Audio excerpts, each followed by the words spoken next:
indeed. So let's jump into this game. As down to the southern corner, we do have Aces Bly going to be spawning as our red Zerg. And up to the top right-hand corner, we do have the Phenom himself, Startail Bomber, going to be spawning as our blue Terran.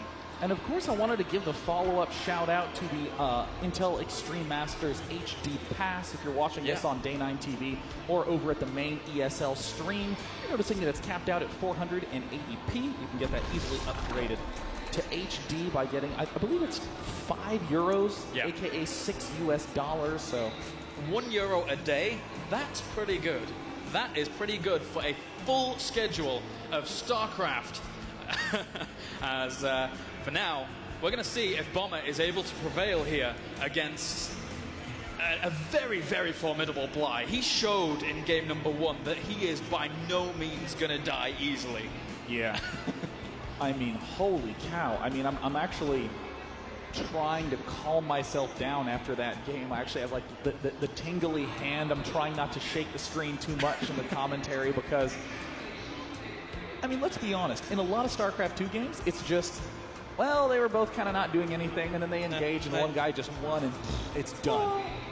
It's true. But that game actually had more back and forth swings than some tournaments have combined. More engagements than the 100 Years' War that England was involved in. I'm not. It was. I've never seen that many. That were Bomber just dropping here, there, everywhere. Bly dying in and out of those expansions, trying to go for the aggressive moves at the 4ths, at the 5ths. It's just everywhere, man. Across a 45-minute game. And I especially love how when everyone lost their expansions, it was like, well, we're each just going to take 6 expos at once. All right. Well, it was a gentlemanly agreement, man. It was just, I don't know what to say. Wow. Well, in the emphasis of coming back to this game, yes, Bomber is planting a very nasty little bunker placement, but he knows that the Marine is not really very far behind, or excuse me, very far into the center of the map. So this is very clearly a stunt bunker from Bomber. Bly bringing correctly only 2 drones.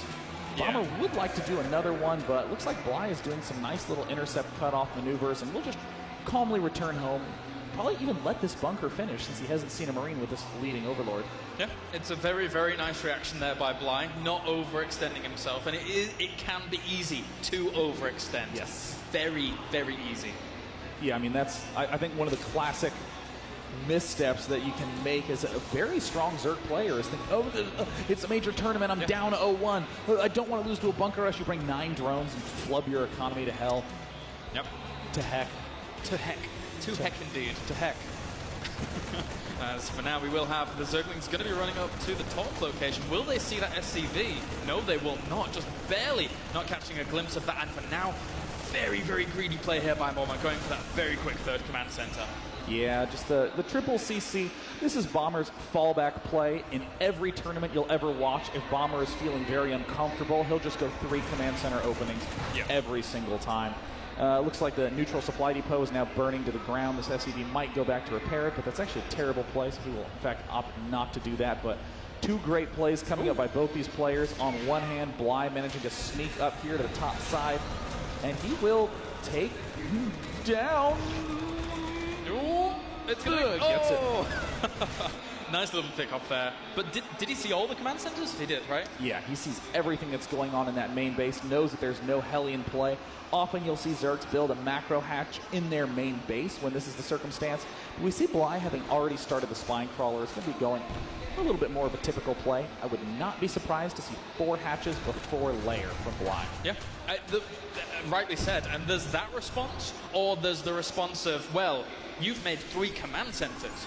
I want to get aggressive and try and if it's not scouted, that can always stifle it a little bit, because Bomber has shown already against Delphi that if he gets some kind of inkling that there's going to be some aggression coming, there's going to be so many bunkers down very, very quickly. Yeah, this is a super interesting response from Bly. He's actually going for all of his 4 geysers immediately. Yeah. Generally, this would be an indicator that he's thinking about some sort of, very fast double upgrades, followed by a fast layer. But again, still wouldn't be surprised to see 2 more hatches go down before that layer tech. Just given my experience in watching Bly, you'd think with 4 geysers down early, you'd have too much gas build up, but Bly has a lot of comfort with these odd styles, and there it looks like Bomber is moving forward. And as you were talking about before these casts even began, Bomber loves those supply depot wall-offs. Yeah, he really, really does. And I wouldn't have been surprised by, Bly, with those 4 gas geysers so quickly, to go for that Spire transition very fast. But he is playing just that more lower-tech macro style from there. And as you rightly pointed out, with those double upgrades coming out here, before the double engineering bay is even finished for Bomber, he's going to be a little bit ahead in terms of those upgrades. Looks like a little tiny attempt to move out from Bomber at the start, but 2 queens there to deal with it. There is the hatchery going into a layer right now, and Baneling Nest incoming. 1-1 upgrades actually getting started before Bomber's 1-1 upgrades. Kind of a trademark maneuver from Bomber to get the mass early ups. Indeed, do. As for now, he does have that speed. Going to be finishing up in just a little bit here. Stim on the way for Bomber, as well as adding on plenty of reactors to get that macro going. So for now, he's just going to play into his standard game. And when he wants to take that 3rd command center, if he does, it's great with that really early 3rd command center, because if you find a little bit of a way to pincer in to do some damage, then you can really do, you can take that 3rd a little bit quicker. But alternatively, if you don't find the opportunity to, you can just take it at a standard time, and from there on, you can be okay. So, for now, we do have a 3rd on the way here for Bly, as well as droning that up very, very nicely. Getting that creep spread going as well. It can be a little bit more difficult to get the creep spread going on Cloud Kingdom in comparison to, again, the likes of Ohana and Entomb Valley, because of the high ground, low ground stuff. Yeah, this high ground, low ground is such a pain in the ass to try to spread creep across. I mean, honestly, it is the most obnoxious formation for Zerg. However, we're seeing Bly really commit to it by getting the 4 queens up early. I mean, these queens aren't even saving energy for any sort of transfuse. Often you'll see Zergs cut that creep spread so that way they can use those queens nice and defensively, but no, trying to get that creep spread out way fast. Look at this, 3 creep tumors at the backside. Yeah, that's fantastic. I think he has around 10 or 11 active creep tumors at the moment, which is just great. And he's going to have the creep spread towards his opponent's 4th, so that it will potentially just deny that base from landing for a good portion of time, which is really, really annoying for a Terran. I mean, this is kind of a nutty play by both. Bomber, again, not surprised to see him do this. He is going straight macro mode. I mean, look at the units lost tab. Yeah. Combined under 350. I mean, there's just no aggression from either player. But Bomber loves to do this. He loves to get his siege tanks up. He loves to do these little cute things like put them up on the high ground. But, I mean, Bly still finding a little bit of a hole in the defense, just trying to charge forward. And this is an extremely safe play. You have +1 armor, which means the Zerglings can withstand a hit from tanks. Yep, that is so, so useful. It just allows you to close that gap that extra little bit, and going into a mid-game, if you even catch them off the side there, and oh, hello. 11-minute hive, exactly what you were talking about beforehand. I mean, with the 11-minute hive, it's just such a sick way to exploit a player who's trying to do this sort of shenaniganry. And oh, man. Here comes Bly. How fast are Bomber's reactions? It looks like not fast enough. And he manages to take down, looks like 14 workers. What? That is an incredible blast. That is absolutely fantastic. But yeah, as we pointed out before, Bly, he loves this 11-minute hive. And he's able to make it work. There was a few Banelings overextending in some Marines there. We weren't going to be able to get that done at all. And keeps a little bit of hesitation from Bly. We do see Bly has only 2 Infestors out right now.